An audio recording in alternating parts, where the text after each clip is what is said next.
My only view is when it comes to benchmarks is that you need to be, from my perspective, a little bit cautious and not focus too much on it and rely heavily on it as the only parameter to track organizational effectiveness.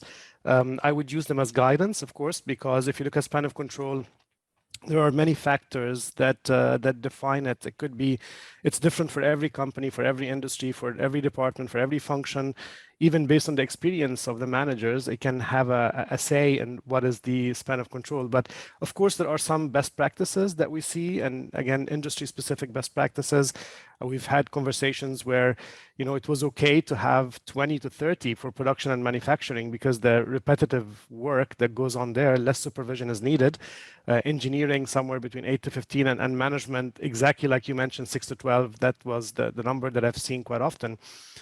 Layer, as you put it, Karen, is a very important KPI as well, and it's an indication of cost and efficiencies. That the higher the depth of the organization, the number of layers you have, the more complex the workflow process. You have to go through a lot of layers for approval, but also means that it's a costly organization.